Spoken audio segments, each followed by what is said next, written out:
The penultimate round of the Formula One calendar takes us to Qatar, also known as former Formula One track Qatar, with any luck joining Paul Ricard. Entering the week, Lando only has to finish third in every race session to take the cup. Oscar has a welcome return to form, claiming top spot in FP1, following up with the sprint pole and winning the sprint by 5 seconds, claiming 2 precious points over Lando, who finished third as required. Piastri strikes again, claiming the GP pole over half 4 by a 10th with Max in third. The race gets underway and Max instantly takes second from Lando, with Oscar Piastri showing his weekend-long pace, streaking away at the front. With 2 mandated stops with a max of 25 laps per set, the strategy options were minimal. The only consensus? A lap 7 safety car would be the worst possible scenario. Pierre Gasly says, "Hold my beer." Lap 7 and Pierre got so caught up in the top 10 he forgot he was driving a boat and understeers into Hulk, causing a safety car on lap 7. This is where McLaren blatantly choose Lando for all the world to see, letting our OP slam dunk slip by not pitting either McLaren, benefiting only Lando and Max. So Verstappen, having to roll the dice, trying to stay in contention for the World Championship, comes in. He does the opposite of both McLarens who remain on the racetrack. Every other team makes the obvious decision to pit, even double stacking. That's how clear the decision was to pit. After the greens drop, the McLarens lead the field a whole pit stop behind. McLaren have got to build an enormous gap to undo the damage here. OP and car 4 streak away, but does little to minimise the damage. After the stops, it's clear Lando lacks overall pace, while Oscar continues to dominate the circuit with pace. McLaren cite their decision on not wanting to be locked in on one strategy, so they chose the alternate, losing. Lando's lack of performance left him stuck in 5th, unable to pass Kimi. Lucky Lando strikes again as Kimi makes a rare mistake and gives car 4 free passage to 4th, enabling Lando to finish 3rd in Abu Dhabi in the event of a likely Max victory. To 4th position, and the lead will be 12 points in the World Championship. The race ends with Max taking the win, only 8 seconds in front of Oscar, even with the 26-second advantage over the course of the race. Oscar takes a sour second, and Carlos Sainz Jr. takes his 2nd podium of the year. Lando loses 10 points this weekend to lead by 14 points over Max and 16 over Oscar. Speechless. I have no words.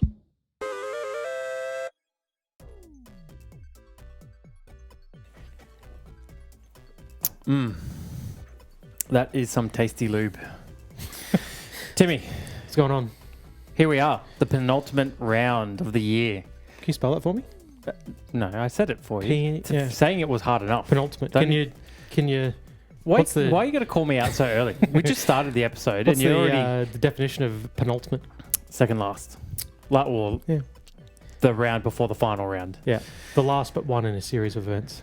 Yeah. Round 23 of 24. Yeah. And see, now I've lost my... No, you're right. Yeah, round 23. Yeah, you're on track. Okay. You're all on right. track. All right. Sorry. I was right there. Yeah. Yeah. Qatar Yeah. was... What an uninspiring track. Is that where you want to start? Because there are so many points we can The overart. we can get into this round if that's where you want to go. Let's go. Let's do it. Let's talk about the track. The overarching feeling all weekend for me, and it's again being a sprint weekend, you watch like every session. Mm-hmm. What a boring track with no character. Like you don't know. My biggest thing is you don't know where you are on the track. I feel like, for me personally. Yeah. Any other track, there's character. There's stuff. That is a very good point. Yeah, I'm like, I don't know where they are. All of a sudden, they're on the main show. You're like, okay, cool, I guess. Yeah. But then they go again, and I don't know where they are. And it's the 3rd or 4th year of this track. It reminds me a little bit, like my thought, it was like the Las Vegas car park track from the 80s. Yeah, where that's it's true. like, where are they on track exactly?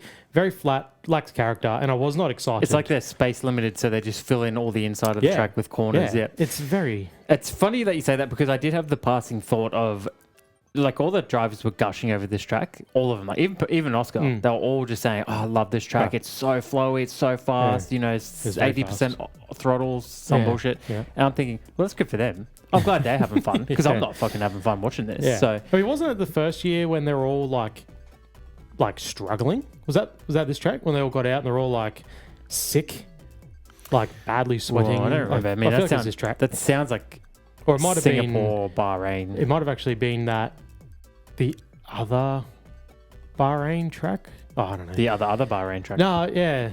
the other layout of Bahrain. I remember them going. I remember one of these tracks where they run at night time and they were like sick. Yeah, I do vaguely remember that. But that was my biggest thing all weekend. I'm like, man, this track is just dog shit. I do not like it. Yeah, well, and for it to be the penultimate track, like the hot end of the season. Well, I don't want to spoil anything that's coming up, but the no scope achievement, we had about 2 to 3 passes to choose from, I think, for the entire Grand Prix. So there very much is a lack of racing. How do you find the mandatory 2 pit stop? I don't know. Did it achieve anything? Did it make it more interesting? I would have enjoyed seeing how it played out without the lap 7 safety car. Yeah, like of course it was lap 7. Yeah, I know. It almost is like it is scripted. Yeah, it's almost like the Monaco thing. So, well, I guess of last year when they had, I know there was only one stop, but then the red flag, that's it. Your strategy's gone straight away because the red flag comes out, you change tyres, and then the way Monaco is, you could do the whole thing, which is why they brought the 2 stops in for this year. That's what it reminded me of, where you've just locked every smart team onto one strategy because that was the obvious decision to pit, which is why George Russell got double stacked for 10 seconds because it's still better than what McLaren did. But that is the net result is safety car on lap 7. That's it. Every single car. I mean, it was a bit weird. Worst case scenario, isn't it? Yeah. Like if the safety car happened bepore, you couldn't pit because then you'd miss your pit windows for the other tyres. Yeah. And if it went after, at least it was like, okay. Yeah, you had some range. I mean, it was weird seeing every car pit on the same lap the second time, even cars, teammates, close together. Like that was an odd thing to see. But I just fancy Formula One going, here's this track we're going to race at. By the way, we do not have tyres that can support this event. Which I don't even know if I believe that entirely. Like the hards looked good for the 25, and they didn't look like they were grading terribly. 2 tyres that went down over the race, so I guess that's what they're afraid of. But I mean, how much of that was gravel trap? Yeah, who knows? But what a joke! What a joke that they. Here's a track that we can't race on with what we already have, and Pirelli, I guess, don't want to develop a harder tyre for this one track. The whole thing's just a joke, honestly. And it just being the penultimate round, why not put this track round 8 with no consequences? If people don't tune in, who cares? Look, I know money rules the sport, but it is sad to see that we're going to lose some iconic tracks that actually provide us with good racing, and yet tracks like this are going to remain on the calendar for the foreseeable future. And then, you can't pass there. I mean, your comparison to Paul Ricard is perfect. Exactly. It is literally someone. I saw someone call it the Middle East Monaco, but I actually think you're more spot on. Yeah. I think it is the Middle East Paul Ricard. Yeah, I mean, Paul Ricard's actually better. It's got a few more opportunities to overtake, seeing as it was a bit faster. And if anyone doesn't know what Paul Ricard, by the way, is, it was the French GP, and it was just doo doo. 5-acre concrete slab that drew some lines on. You said the word strategy, so I'll take that as the opportunity to pivot into... Oh, I love a segue. Yeah, McLaren's strategy or lack thereof. So, obviously you had your speed run and you already kind of gave your 2 cents on your thoughts and feelings on it all. Mm-hmm. So, I guess I'll touch on it a bit more, what I think of it. I'm happy to dive into this, There's 2 ways you can look at it as far as I'm concerned. The first way is you missed the window. You didn't react in time, you didn't pull the cars in time, and you just missed the window, and then you're just hoping that maybe not everyone was going to pit, and maybe you could come around that next lap, and they got caught by the safety car, which is going to happen every time. That's how the safety car works. So that would be a genuine mistake. That was we ballsed up. Whoops. Yeah. That didn't happen though. And McLaren's words were, it was a decision not to pit, right? Mm-hmm. So why in the world, when everybody, even the newest of Formula One fans, know that you pit under a safety car? It wasn't even a virtual safety car. How rare has safety cars been this year? Yeah. McLaren is not a team that's new on the grid. They have been in the sport for a long, long time. There is no reason why you don't pit under the safety car then and there, other than one reason. You want to know what that reason is? I think you already know what that reason is. Mm-hmm. You don't want to double stack Lando Norris and bury him in the field. Mm-hmm. If Norris was first, 100% they pit. The moment I saw Piastri go past the pit lane, immediately my life flashed before my eyes. I was expecting Norris to dip in. Here he goes. He's going to peel in. He's going to get a win from nowhere. Yeah. And then they didn't do that to him either. So then I was more perplexed. Mm-hmm. But I think the way that they're playing it, we know McLaren play mind games. They think we're all stupid. And like so many people out there are foolish enough to fall for this stuff. I know you're getting off on this because we have to deal with it all the time. But yeah, it's unbelievable that they would sacrifice Oscar's dead set 100% in the bag win to not bury Lando in the pack because it gives him a better shot next week at wrapping up the championship. Yeah, exactly. Did I miss anything? No. Well, so with what's happened here, they have chosen Max over Oscar. That's what they've done. 100%. They've gone, here's what would happen. I honestly think they probably didn't expect Lando, like he should have come fifth. I reckon they thought he'd come third still. So what they've done is they've gone, all right, if we pit now, this is Oscar's going to win. Lando is going to be affected by traffic. 100% he would have, and he would have dropped to 5th, 6th, 7th. So they've gone, let's not pit either. 100% we know we're giving up the win, but we're giving up the win from Oscar's point of view.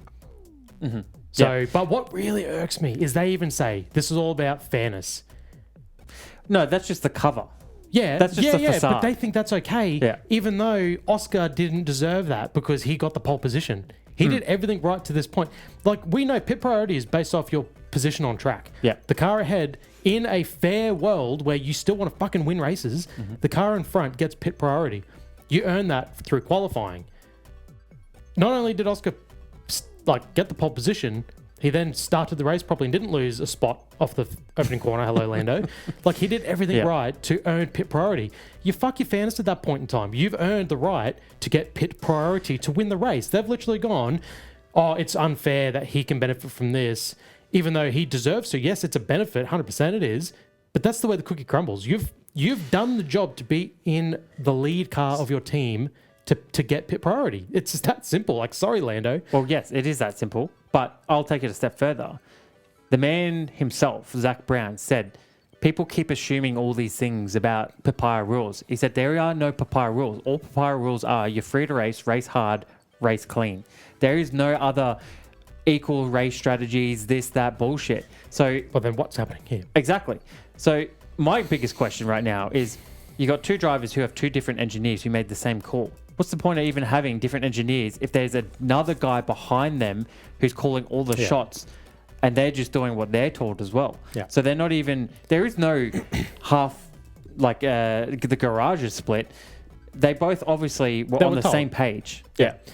And again, it's a case of we don't want Oscar winning.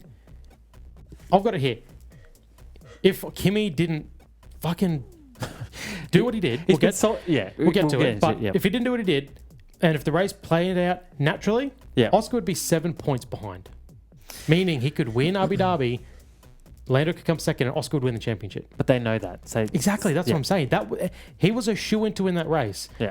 Lando double stacking plus them being the last car in the pit lane, he would have been buried. Yeah. 6th, That's why they couldn't risk it. But fuck it, this is racing. Yeah. Oscar deserved the pit priority.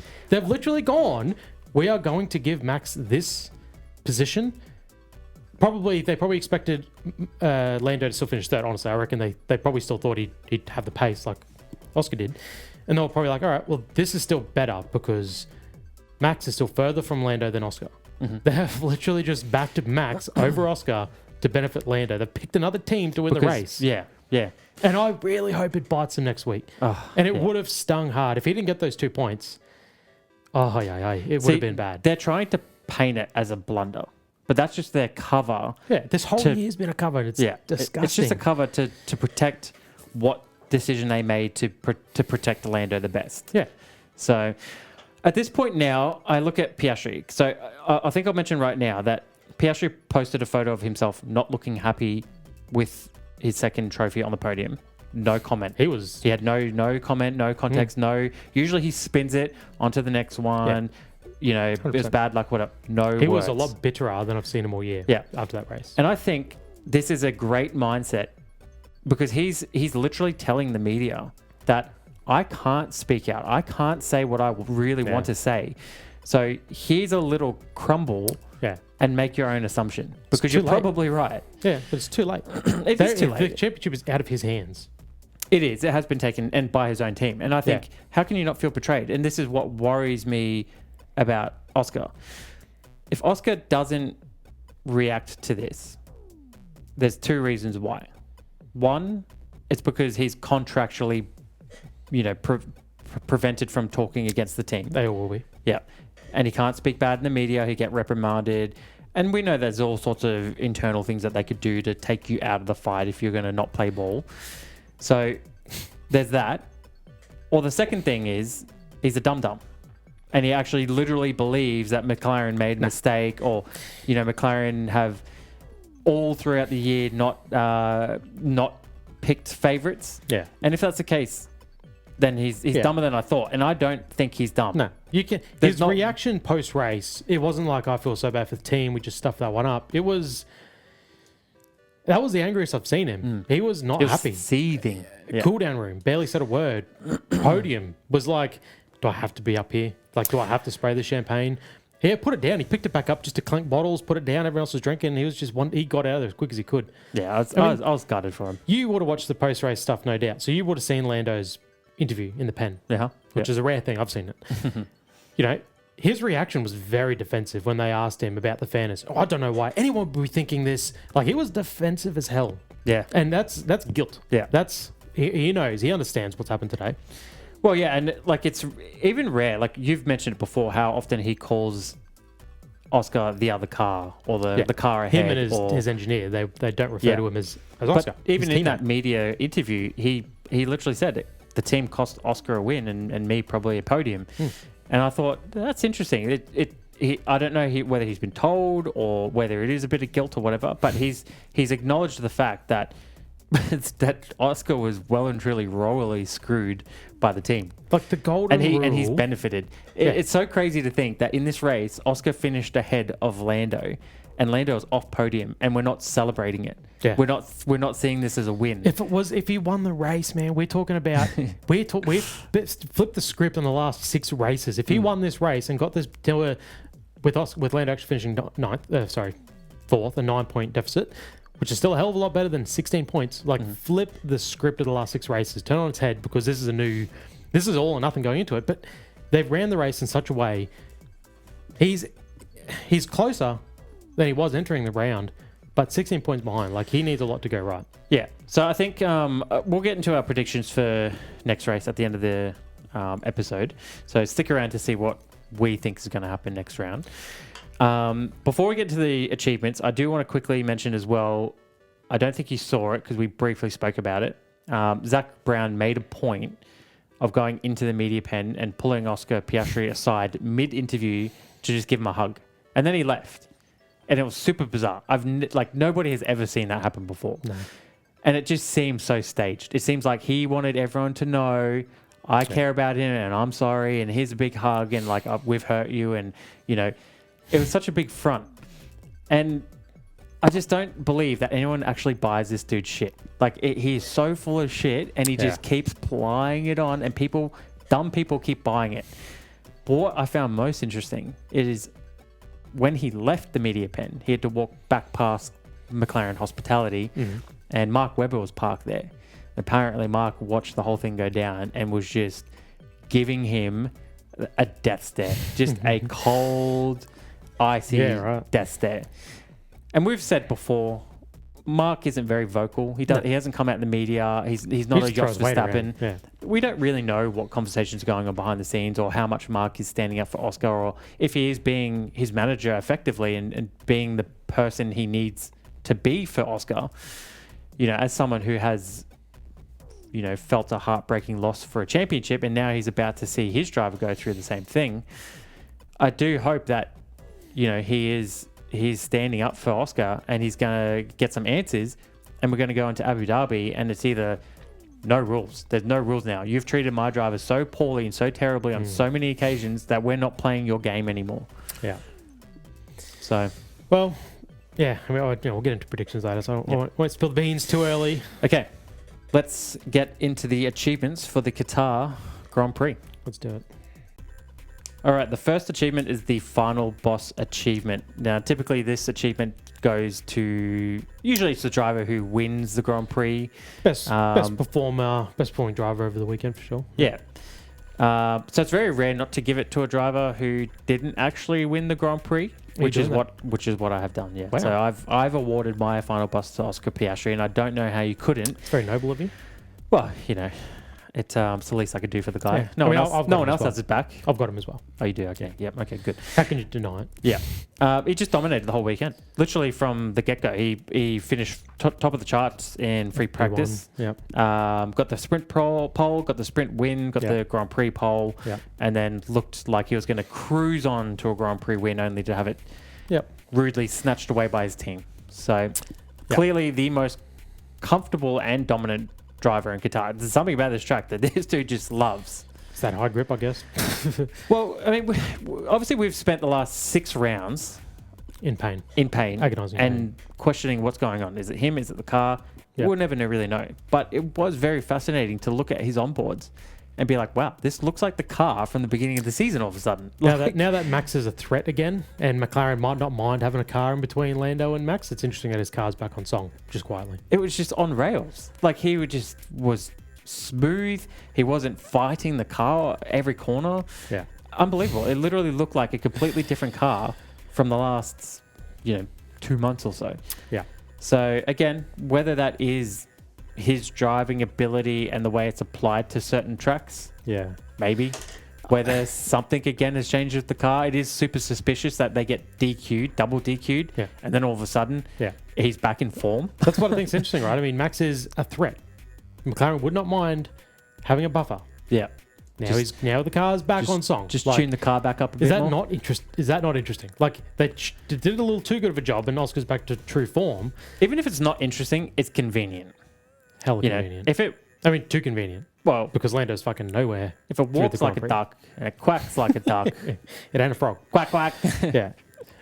Look, the best thing is we already had some people comment on some stuff mid-weekend that you'd sort of share. Would you call these people fans or supporters or haters? Lando knob jockeys probably. So there was the one that you obviously weren't watching. Lando didn't get his second lap in. Cry me a river. Look what happened at Vegas for Oscar. Like, this shit happens, man. Yeah, but it was his own fault, and his engineer even called him out. What happened? I can't remember what happened in the sprint, but in the sprint, he let Albon pass and get track position on him. Yeah, and his engineer even came on and went, "Mate, you let Albon pass." And then he made his own mistake on his run, and then didn't leave enough time. But what happened in quali? So I forget. So he was setting up for his final run. Yeah, and then George was coming out of the pits at the same sort of time. Yeah. George was well out of the way. So there is no blame here on George. He's gone through the first corner, and then I think it was the second corner. Yeah, it's the same sort of thing as what happened in the sprint. He just made a missed his mistake braking on his second point, lap. and then he had to get off the accelerator because he was going to go over the track and just get the lap deleted anyway. Yeah. Then there were, I've got it coming up later, but there was a little bit of rumblings between, a little bit of a blame game between George and Lando. Oh, okay. Okay, well, the thing is, those people are fucking idiots who are commenting because, like you said, that's his own fault. Like, he didn't get a second run in because he stuffed it up. Yeah, he made a mistake. Like, these are the people that are blind that hurts me the most. Like, the Lando Norris fans have been blind all year, and then they've been coming out of the woodwork the last 2 months, and then a race like this happens, and it's like, Oscar's only got pole because Lando couldn't get a second lap in. It's like, because he made his own mistake. Look at Vegas. Oscar didn't get a second lap in because of a yellow flag situation. That's completely out of his control. So what I'm hearing is you're a sensitive guy, and like if you're a Lando dick rider, please just go easy on my guy. Go easy on my guy. He's sensitive. People need to take the cotton wool off of their eyes, is what they need to do. No, I agree with you 100%. Yeah, it's I am thinking about doing a video at the end of the season of all of the things that have gone certain drivers' ways, like who has benefited the most and who has had things go against them. Well, that was the thing I was thinking as well. Like, we talked about equal strategies and equals. We don't strategize against each other. Hungary, 7 points swing because they gave, or more, because Lando was in fact 4th or 5th. They strategized him for the win. So how can Yeah. you say, oh, we don't alter strategies? No. Yeah, And then or- this race, we absolutely do not alter strategies, even when we've already spoken about it, but I'm very annoyed by it. They do not alter the strategy in this case when it absolutely would have given Oscar the keys. Or again, like, I mean, you know, it has certainly been a long season, but we can always go back to Monza as well, where he was forced to swap. Yeah, that's 3 And points there. at least one of the drivers was operating under the assumption that pit stop mistakes was regarded as racing. So Well, definitely. Like, hey, if you find some time over the next couple of months, I'll be here. We'll review all right. papaya rules. Well done to Oscar for being our final boss of It's been a Qatar, while since he's been up there. Yeah, it was nice to see him happy at the sprint and smiling again and finding a bit of joy in racing. And then, oh boy, did he not see this coming? This just came out of nowhere. It just kicked him back onto his ass, didn't it? Yep. So, Noob of the week. Mm-hmm. Who are you nominating? Pierre Gasly. Interesting.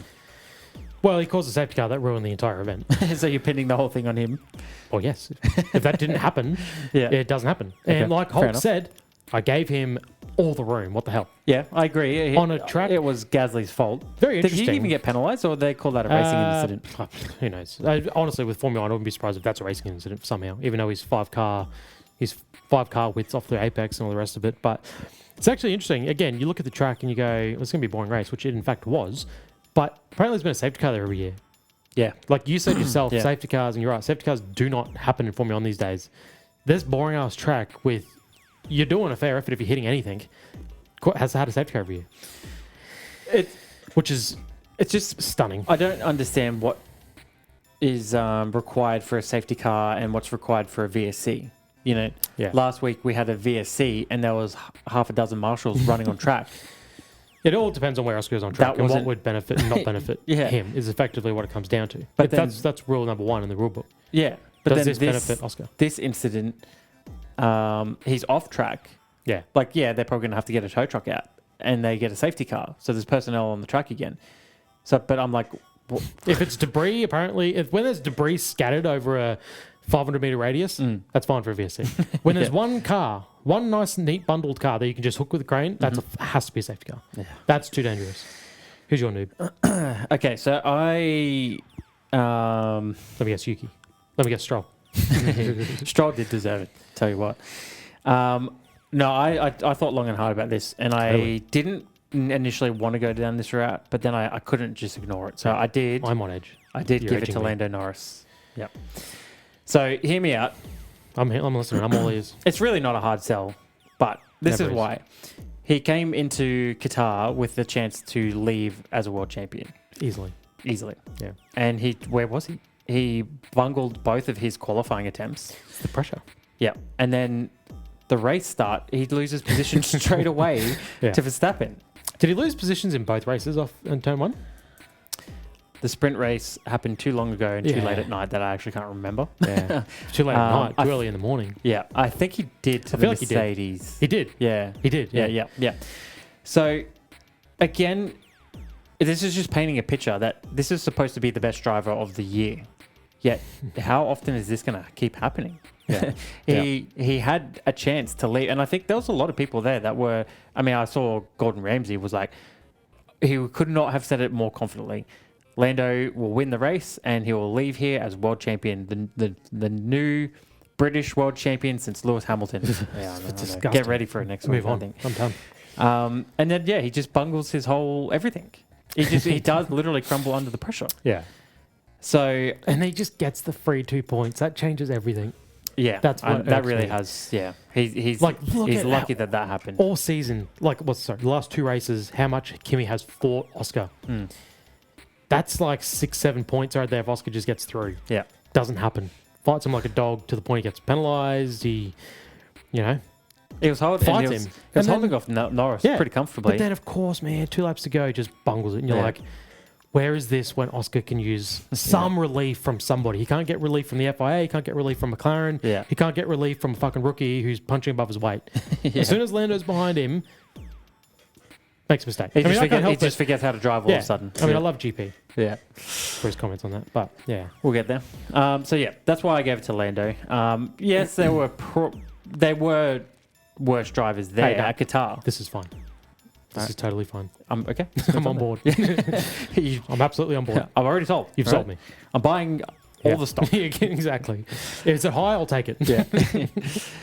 All right. So buffed achievement is next. Yeah.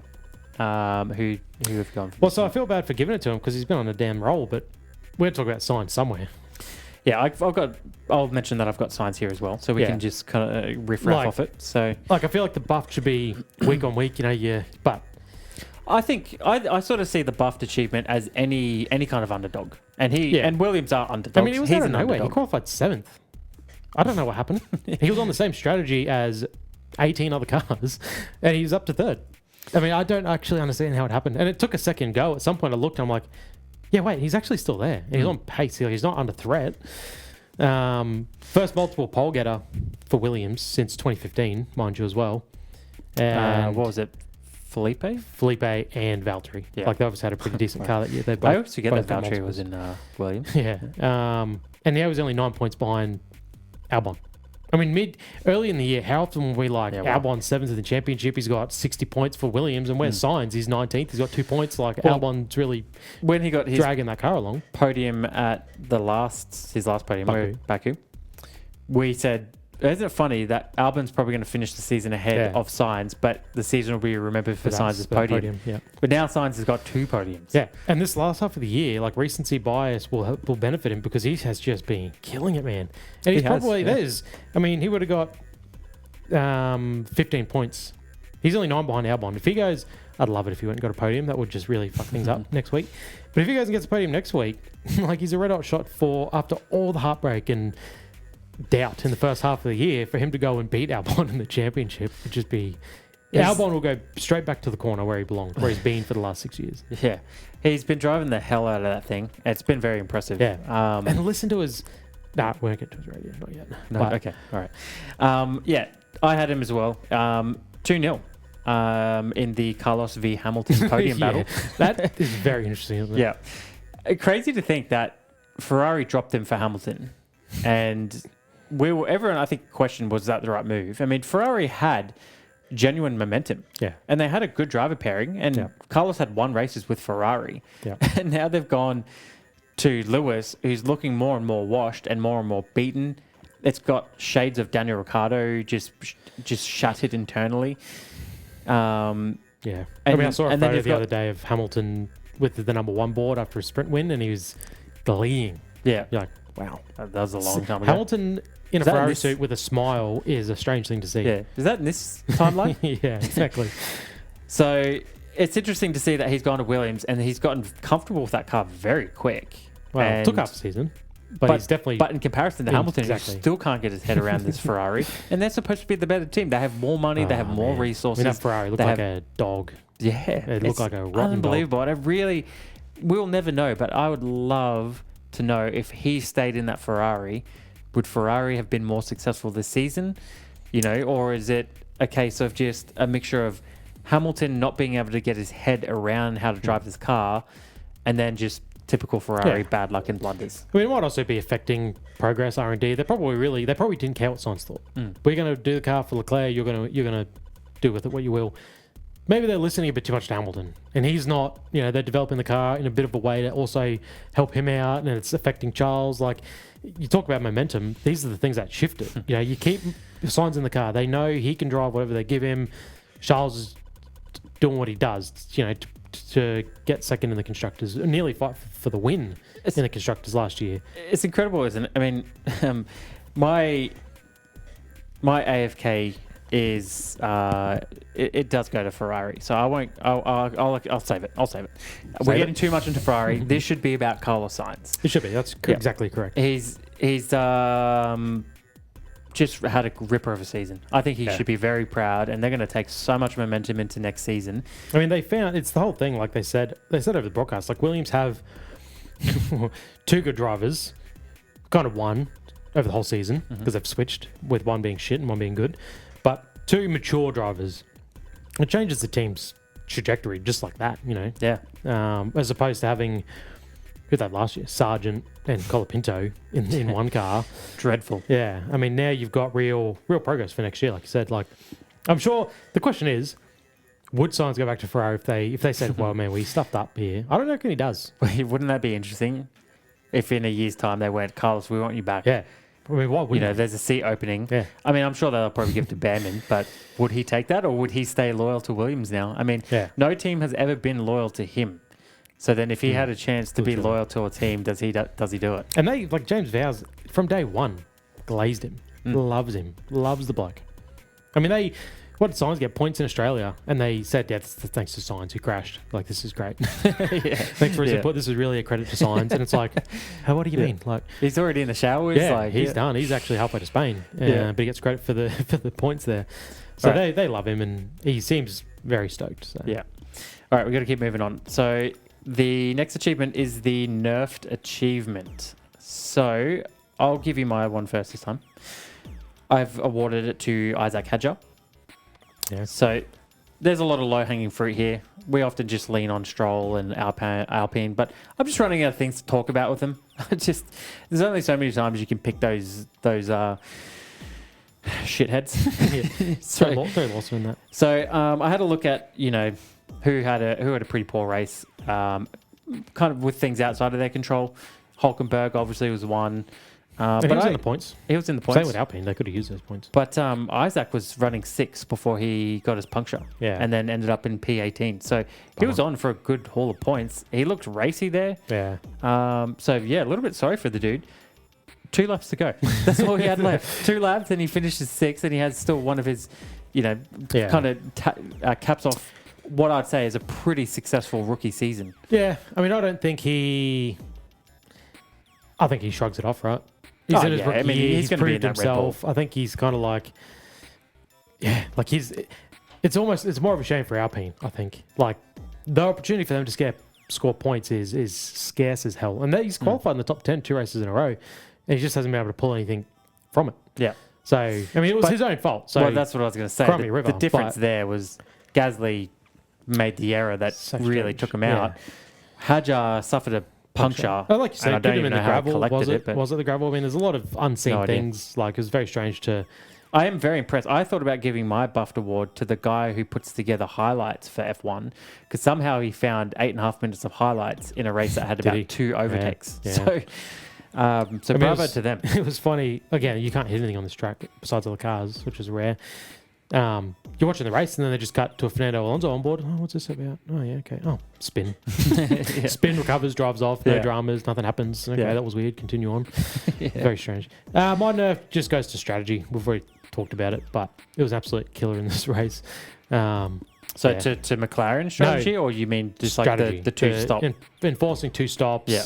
And then it being nullified. More so enforcing the lap restriction. Yeah. It's literally like Monaco again, where they were like... we're going to do this to try and create some drama, and then it made the racing somehow worse. This is why they can't do it. Like, we've spoke to, next year, do they need to enforce 2 stops? It's like teams will find a way to do the most low risk option. And they'll end up just doing the same thing. I mean, look at what happened here. It's frustrating watching a race when and strategy in Formula 1 is like 2% of. Sorry, it's like 90% of the excitement, but it's so small. It's sort of a window to actually have a strategic option. Yeah. And then they go and literally take it away. I mean, if that 2-stop wasn't in this race, no one takes that under safety car, almost. Maybe some take it and then run hard to the end. Yeah. But that's a good point. It actually would have been a more exciting strategical race if they didn't enforce this. And just bring a tyre. Just bring a tyre that comes to the track.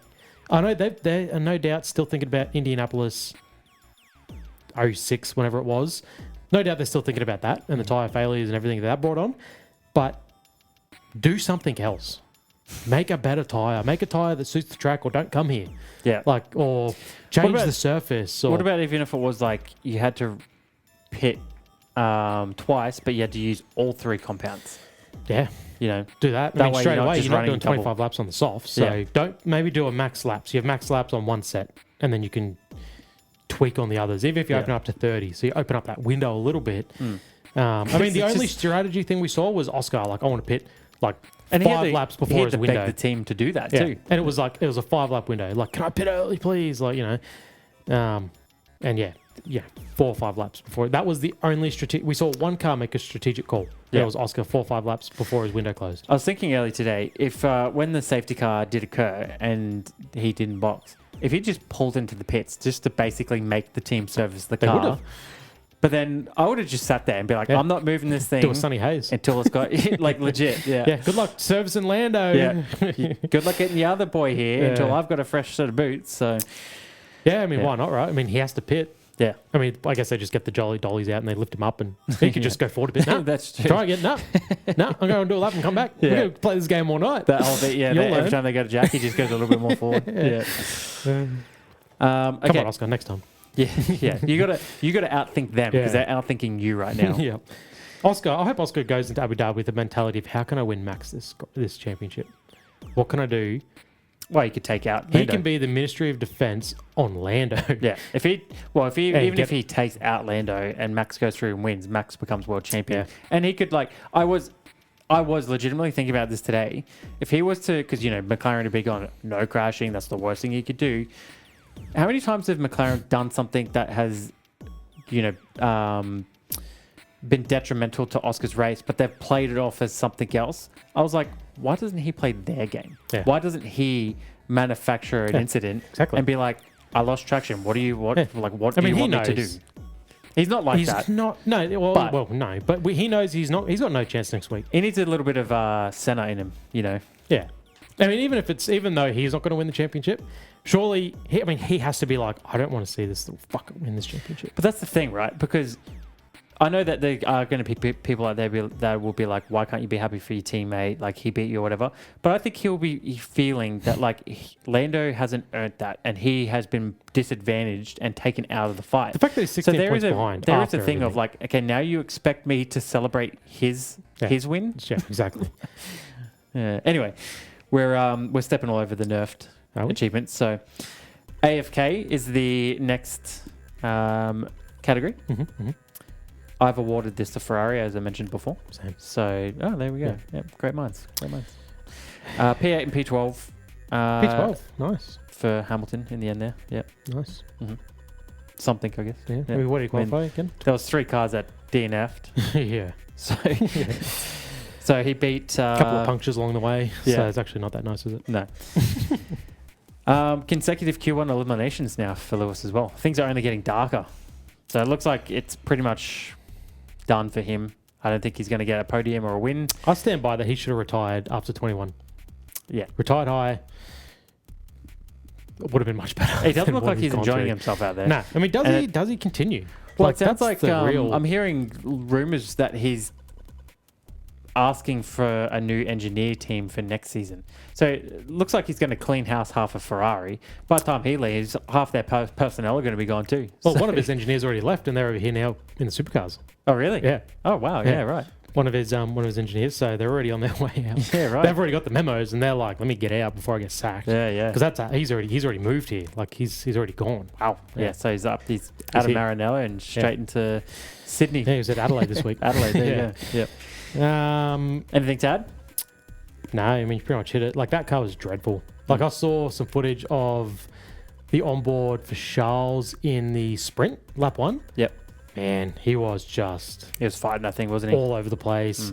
Lost, I mean, he went off track, and then every time he tries to fight a car, like, what most cars you can see, you just gentle around the outside, and the car's just like, nah, see ya. Like, I don't know what they're doing. It's not good. If they're putting all their eggs into the next year's basket, they better come out with one hell of a machine. Because if they have another season like this, who's going to be buying Ferrari jerseys? What? Like, seriously, with Lewis, like, does he come back? Like, how are you not? Like, we can see he's drained, sick of the team already. Like, some of the things he said. What makes him come back? He's done everything he has to do. Dog died this year. Like, he's probably just like, what a bad year. I'll come here and my dog dies. That's how bad this is. I need to get out. Yeah. I wouldn't be surprised if he calls it a. It's interesting as well because I think the only person that you can really compare him to right now on the grid is Alonso. They're in that same kind of age bracket. But it's interesting how different their experiences are as the old guard of F1. Well, I guess Lewis is stupidly expecting success. Alonso is at this point happy to ride the wave. I know he's expecting or hoping for success next year, but he's happy riding the wave. But he's Alonso, happy putting on good has moves. just demolished Lance year on year. Yeah. He's proven that at his age, he's still got the goods. He's still showing these kids what's up. Yeah. He still has a hunger to do it. Yeah. How often do we see him up there in 6th or 7th or... I mean, they said, Aston Martin were expecting to drop back in the sprint because Alonso just outdrove that car in qualifying. It's like, man, that's good to hear. Again, like Hamilton, it does can't get you, do a damn thing in that Ferrari. It does get you a little bit excited for next year of what can he do in a Noob mobile? Yeah, yep. The no-scoped achievement. So, as we mentioned at the beginning of the episode, it's very slim pickings this race. As you mentioned last week, danger putting this category in this season. Hey, it could pay off one day, and when that day comes, next year, probably next year. Yeah. And when that day comes, we're going to celebrate. But I assume we're probably going to have the same one. Oscar's pass on Antonelli, lap 30. No. That was a good pass though. Oh, okay. Yeah, See, right. the race was that dull. I actually forgot that completely. Well, the only reason I picked that, not for any Oscar Piastri bias, it just looked committed. Yeah, it looked intentional. He made it like we saw that Lando couldn't do it. Yeah. So it was a decent move. You're right. You're bang on. I had the only one I could think of, which was Max turn 1 lap 1 on Lando. Yeah, I guess technically that's a pass. Yeah. Great move. But yeah, no, the Oscar one, you're 100% right. I mean, I was a bit scared. I was like, man, Kimi's pitting soon, but that's the only overtaking spot, and it's a 50-50 at best. Yeah. It's almost the braking zone would be 60 meters, if that, and it wouldn't even be full brake. It'd be a bit of a half a brake just to get in. Yeah. And then it's a sweeping. I mean, how many times we see the outside was actually the better option? If you could get in there, the outside, you just sweep around the outside. Just make sure you stay within track limits. Yeah, like it's not, and this is the problem with this track. You can't overtake. Even with the DRS, even all these things, you cannot overtake. So that was a killer move, and it came out of nowhere. I was not expecting him to do it. Yeah, well, it looked again like Piastri of earlier in the season, very committed and very intentional. Yeah, so he's like, I'm not waiting around. Like, you're going to pit soon, but I know exactly when you're going to pit. I've got a Red Bull to catch, and you're on my way. Yeah, exactly. All right, so the 1v1 achievement. So the wheel spinner was kind enough to give us Mercedes. Yay! So yeah, where do you want to start? Kimi outperforming George comfortably again. He out-qualified him, I'm guessing. I don't remember exactly, but he definitely was ahead of him. And then straight away, qualifying gives you that treatment in the race. George had to double stack for a long time because for whatever reason, Mercedes didn't let Kimi go into the gap. They really cost themselves a fair bit of time. Yeah. But yeah, Kimi taking it to George again. He's got his number at the moment, doesn't he? In a row. Yeah. Yeah. George is just nice, quietly taking it. I think Toto was, no secret over the last couple of years, he was holding out for Max. Please, Max, come over to Mercedes. Come over to the dark side. Yeah. But I think he's found his Max in Kimi. And I think that Kimi is going to be to Verstappen what Verstappen was to Hamilton. I think this kid is going to be... Yeah. He's the up-and-comer who in a couple of years will be taking it to Max. And he's on his decline slightly. Yeah, I do. Well, I think he's at his peak. Who? Right? Max. Now? Max is at his peak. Or in a couple of years. Now. And he's going to ride that. He's going to ride that peak for a while. That's what I'm saying. But at that point when he starts to plateau a little. Yeah. And Kimi's coming up, I think we're going to see some superb battles. Yeah. It's interesting to see they have a great little friendship. A lot of respect, even though Kimi has taken Max out once before. Might cost them the championship. But it is going to be interesting to see, is this going to span their careers? Or probably will. I mean, there's always this crossover of talent. And I think you're right. Like, there's a good crop of drivers this season. Your Lawsons won't be around. Your Bortolettos won't be he will be. Who's the other one? Colapinto. They'll be gone in a couple of years. Mm-hmm. The other three, like your Bortoletto, Behrman, Hadjar, and Antonelli, they are ripper. All four of them. They look like sort of cemented next-gen drivers, don't they? But Antonelli, he's the best suited to go on with it immediately, effectively. But even the fact that kind of like Max, Max took 5 years in Red Bull before he won his first championship. but he got that chance to grow with Red Bull and get them to that position. Haas, Sauber, Racing Bulls, not winning shit. Those drivers all need to move teams. I'm talking about these rookies. Yeah, okay, sorry. They all need to move teams to achieve success. Yeah. At least Antonelli, he's in Mercedes. He's with the team that he's most likely to be with in 5 years, where he's going to be in a position to. Well, he's following exactly what Verstappen and what Hamilton did, right? So you think about that. Do you think if it takes 5 seasons for him to like piece everything together to then be an actual title contender? And I don't even think it will take that long. But let's just say 5 years. Yeah. That kid's only going to be like 23. It's like scary. Yeah.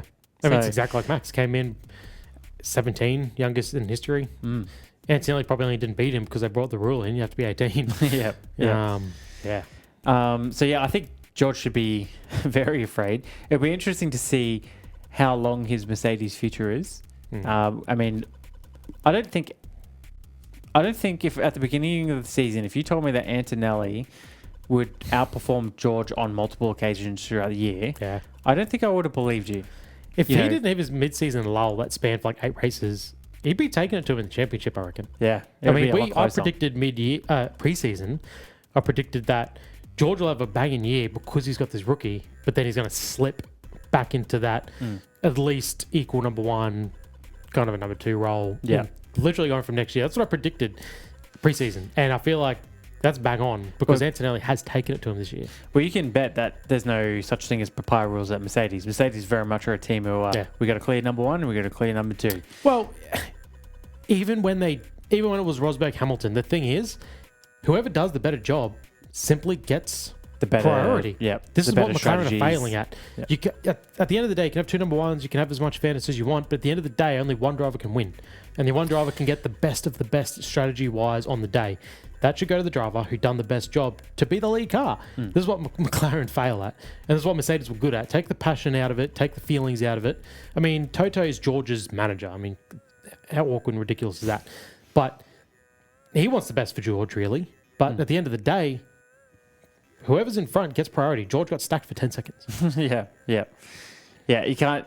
The more you do that, the more you're going to slip down, right? You think if Yuki...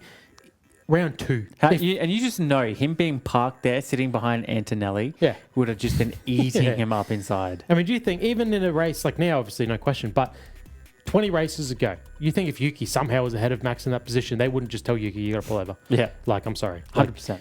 Even if it's not in a position to affect the championship, they're just not going to stack Verstappen behind Yuki or any teammate under any circumstances.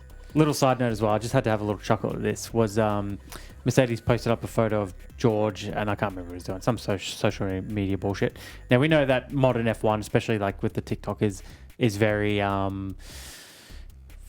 it's very different to the F1 that we grew up with. Oh, yeah. So anyway, they posted up something and they called George a diva. I just thought, man, this, like, how much has Formula One changed? Can you imagine, like, Ayrton Senna being called a diva? Can you imagine Alain Prost being called a diva? Yeah. No. Can you imagine Michael Schumacher being called a diva? I'm like, I know that we're in this, like, kind of woke era of Formula One, and we've got this young fan base, and there's a lot of girls that like this kind of stuff as well. But I just had to laugh. I was like, man, that is wild. They're posting up photos and calling him a diva. I mean, I did just see, that is funny. I did just see today, actually, a throwback to Schumacher winning his 7th, I don't know, it was 06, I think. And he threw the biggest party I've ever seen in the pit lane, and the photos, he's got a ripped shirt, he's ripped, you know, his shirt's open, there's booze everywhere, they're making a ruckus, and it's just like, you're not going to see that from any of these drivers. No way. And that's Schumacher, who you'd probably think is a bit more controlled, polished, than others of his era. But even him, he's lighting it up. You're not seeing that from any of these drivers, any of them. How times have changed, huh? Yeah. If George ever managed to get a championship, he's going home and sipping on some fine wine. That's all he's doing. There ain't no party. There ain't nothing special. No. Nothing memorable. All right, on to the next category. Yeah. All right, proximity chat. So this is an achievement for the best radio or commentary call that we heard over the weekend. Yep. Again, this was a weekend that I actually didn't really hear too lacking. many zingers from anyone. So even that side of it, the entertainment, we couldn't really lean on too much. Yeah. Who did you have? So I got Carlos Sainz again. I'll be honest with you, I couldn't really be bothered to go find the exact transcript. It's exactly what he said. Oh no! How about the steering right hand corners? Check, something fell off, I think. But here's the way he speaks on the radio at the moment. You're like, this guy he's so chill. Like, I'm becoming a big fan. He's having fun. So he had Are you talking about the puncture thing, or the thing where he thought he had to oversteer? Twice, yeah. So there's the plastic. He's like, I cannot drive this thing. Like, the way he says it, I'm just like, this guy thinks he's in a telenovela. Like, he's so smooth.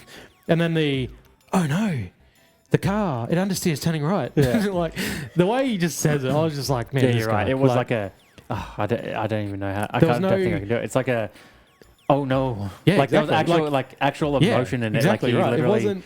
It wasn't like anger, aggression. It was like, it was like he's in a like he's in a telenovela. Seriously. I loved it. I was like, this is so good. Like, I think everyone at that moment when they heard that call was legitimately worried for him. I was worried because Lando would get another frigging couple of points, right? I mean, that was my concern. Yeah. But, yeah. All right, mine went to GP to Verstappen. Not sure what happened to Antonelli, Max. Looks like he just pulled over and let Norris through. So I wanted to bring this one up just because of more so the little aftermath of it. So this was where he, for some reason, went onto the radio to tell Max that it looked like Antonelli. What do Antonelli. you mean for some reason? Well, I don't know why Max would need to know that information, especially as he's crossing the line, essentially. Well, GP was... I know he's in the championship fight, but isn't that something that you could talk GP, about he after? sounded very emotional when he said it. Like he legit sounded angry. like it was... Yeah, I think he was venting. I think he wanted the world to know that it kind of looked like he let him go. I know the replays definitely didn't. But like when we saw it live with the cut of the camera, it definitely looked like he kind of just let him through. Yeah. So that's why I kind of wanted to bring it up, because him telling Max this information is one thing. But I think the other thing that I found interesting was Toto sought him out after the race. And sorted him out? Yeah. He wanted to square up with him. Yeah. And he called him brainless. He said the radio call was quite brainless. But you're right. You pretty much hit the nail on the head. When you go back and watch it live, he's sort of reacting to a late cut to it. Yeah. And it looks like he's just pulled over to the side of the track. Yeah. And that's the coverage. Like, what we see is what the pit wall sees. So, he's just reacting to the same thing that we all saw. And it looked suspect as hell. Because they didn't show us the replay until... After 10 minutes after the race, they were like, "Oh, let's quickly just see this," and they showed it once. That was it. It was like, let everyone see that Kimi didn't just let him through. Yeah, so I think that he was in the right to assume, because it looked bad. And then this is a driver that has put up. Well, this is a driver that's put up solid defense all year, and now, 2 laps to go or whatever it was, 1 lap to go, he crumbles and he lets Lando through. Yeah. So. Yeah, I can understand why he was, a bit livid about it. I'm sure Mercedes wouldn't mind seeing a Mercedes-powered car win the championship as well. Well, yeah, I guess that's another reason I'm sure GP wouldn't be surprised if Mercedes play games. My question though is, what does GP, whatever he says to Max over their team radio, what has that got to do with Toto? Like, I know that you're technically in a public domain. Everyone can hear it, or as long as they choose to show it. But all the teams can hear it. What does he have any right to tell GP what he can tell Max or say to Max about his driver? Yeah. I just think that's hilarious. Yeah. I mean, look at all the games they all play on the radio. Like, they all know every other team can tune in and hear exactly what's being said on the radio. That's what I mean. GP coming over and telling Max at a time when Max is probably like, well, that sucks, but, okay. Well, there's nothing much I can really do about that.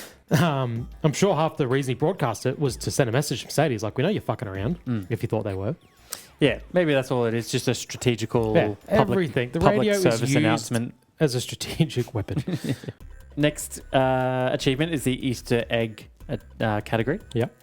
Give me yours first. Okay. So... this was all over. I'm sure everyone knows this, but it's very it's interesting, I suppose. Vettel won the 2010 championship 15 years ago. Yeah, from 15 points behind. So that's right in the gap. Verstappen's 14, Oscar 16. So it's very much possible. Very much possible.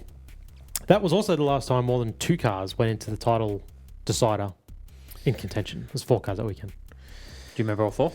We covered this not long ago, didn't we? No, we covered the season. It was Vettel, obviously, Webber, Alonso, and I'm going to guess Button. Vettel, Webber, Alonso, and Button. Not Raikkonen? He who was not driving. Okay, sorry. Yep. If it was the other, yeah, right. if it was the other Ferrari, it would have been Massa. It would have been McLaren. Yeah, okay. So classic McLaren. Yep. Yeah. I think it was the mathematical chance, not the realistic one. But then again, I think Vettel was too. He was 3rd coming in. So Oscar, in with a shot on 3rd coming in. Yeah, can history repeat itself, huh? Maybe Lando. I mean, we know McLaren will do everything to cover off Oscar, but Lando, will also cover off Max. So he might sweep through yet. All right, my Easter egg was Verstappen is the first driver to win the Qatar Grand Prix without leading the opening lap. So I think this is just maybe more showing 2 things. How the fuck did McLaren lose this race? We know how. We diagnosed that. Yeah, like, how do you let that happen? But they did all the hard work in qualifying. Yeah. Literally. But I think it shows as well just the lack of racing that this track provides. If that is a genuine stat that is being tracked. Yeah, I mean, I guess the only problem with that stat, is it's 3 years, 4 years, something like that. Like that track's been around. So it's a short, small sample size in the hardest era to overtake and the most important, most emphasis on qualifying ever. It doesn't make good watching when you've got a car that has, when you've got cars that don't have the ability to overtake each other on a track that doesn't provide any overtaking opportunities. Exactly. It's a double whammy. Yeah. I mean, straight away, right? So V8 Supercars run in Adelaide this weekend. David Coulthard was in Adelaide racing an old Red Bull, the 2011 car. I did see that. Yeah. It was Coulthard's. Yeah. Huh? Was it Coulthard's Red Bull? He was driving it. Yeah. What do you mean it was Coulthard's? Like, does he own it? No, sorry, because I was confused because I saw footage of Coulthard there. Yeah, he must have jumped on a flight because I saw him. He did. He was there for Friday and then he left Friday night. Right, okay, yep. And he said to the guys, I'm off to Qatar now. I'm like, sorry. Yeah, right. But yeah, no, he was driving the Red Bull. Then they had another Red Bull, the same car, but it was in like an AlphaTauri livery. I don't know, it was weird. But like those cars, you're like, you can see, watching on TV, there's no other Formula cars around it, but you're looking at it, you go, man, it's so much smaller.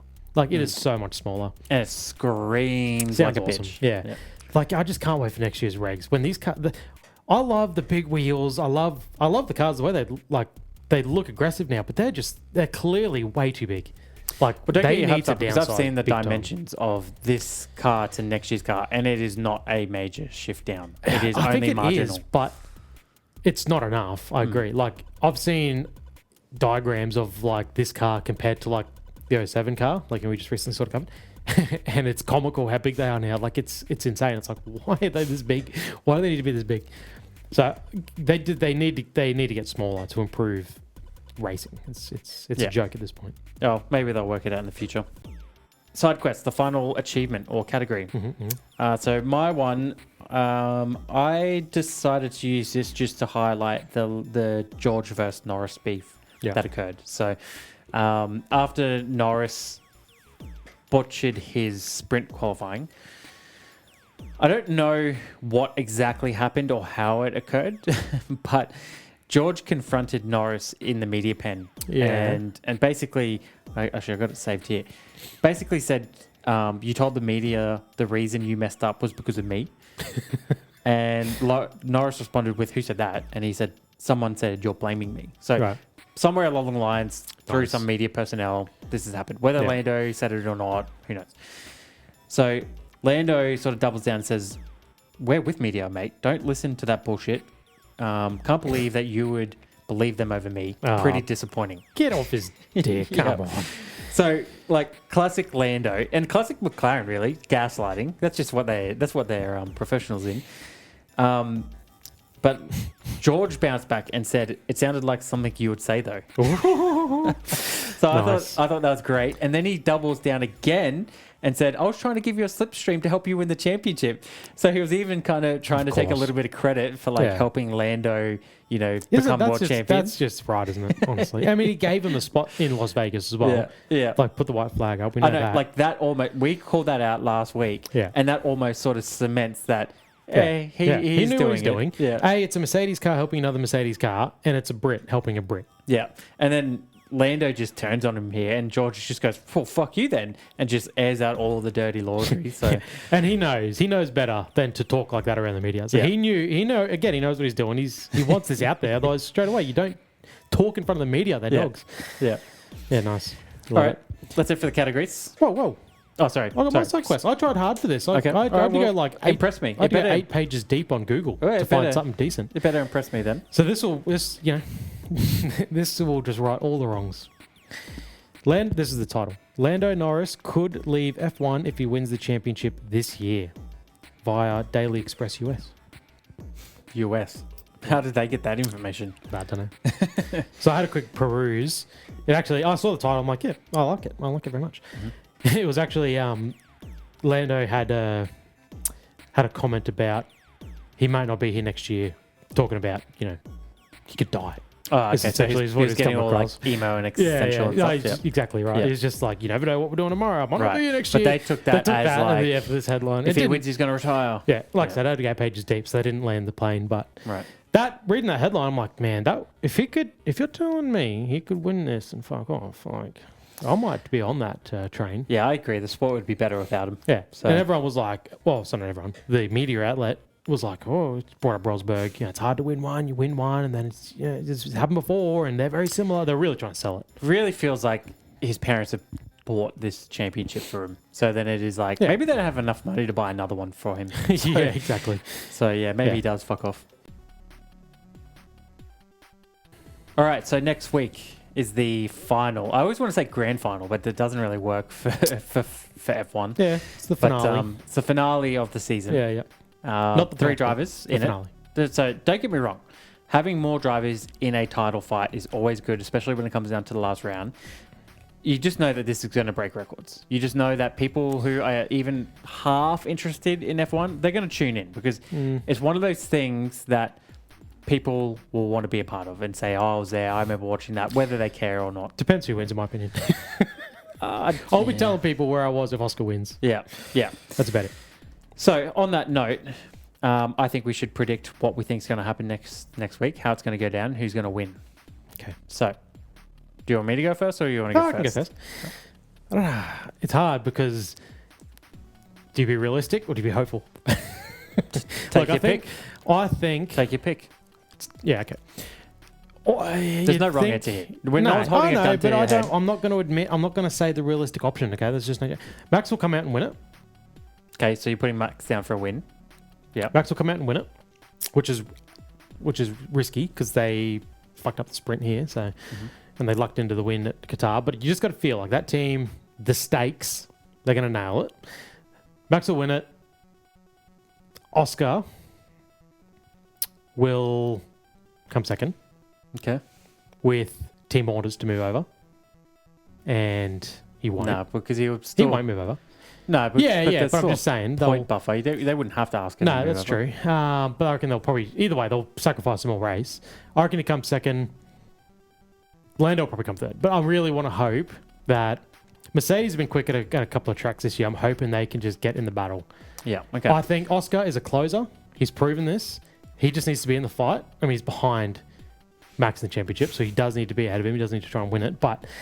He's a closer. Lando's a fumbler. So all we can do is hope that he just qualifies 5th. Yeah. Right? Qualifies 5th. Oscar qualifies 3rd. So he's out of the way. He's above him by more than a car. And you get either a Mercedes or a Carlos Sainz up in the mix, in the way. We need Oscar. Where do we need Lando? 4th if Max wins. Is that... And then what? Max is world champion? Yeah. Yeah. He needs to finish... All right. So, okay. Interesting. Okay. I think for me... No, sorry, 5th. I think Lando... Let's finish 5th because he would have had to finish 3rd before the 2 points. So now he can finish 4th. Yeah. So he has to finish 5th. This is why it's a tough one, right? He has to finish 5th. If he finishes 5th and Max wins, he's not champion. Yeah, okay. All right, cool. So you need quite a few cars up in the mix. Okay. What I think happens is I actually think Oscar wins. I think he ends the season on a high, the only way he knows how to, on track, doing things that he has control of. So all he can do is putting on pole and then getting the win. I think Lando probably finishes third. Max maybe does split the two McLarens. Yeah. And Lando still goes on to be world champion. Does just basically all that he needs to do. The realistic option. Because I think there's only one car that can put it to the McLarens, which is Max. I don't think there's another car that can split the McLarens But like the Mercedes Max. have been quick They have been, but lately. I don't know. I don't see Ferrari. We can't count on them getting in between anyone. We can Forget about only count on McLaren. Mercedes, and you have to have both of them. Yeah. Splitting, and we just haven't really seen that all season. So I don't see anyone else finishing on those podium other than those three. And basically, I mean, he should have Lando finished fifth today. He should have. He should have. He got lucky. He got extremely But lucky, and it this- takes a little bit of pressure off him for sure. Yeah, I mean, if that's the thing. He should have finished fifth in Qatar, pace wise. He could come fifth again in Abu Dhabi.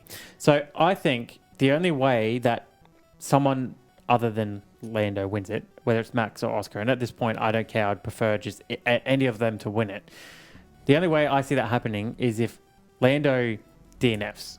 I think that's more of a likelihood than him finishing off podium. Yeah. I think he would have to bin it, or he'd have to qualify so poorly that it buries him in the field that he just can't make his way back through to get the points that he needs.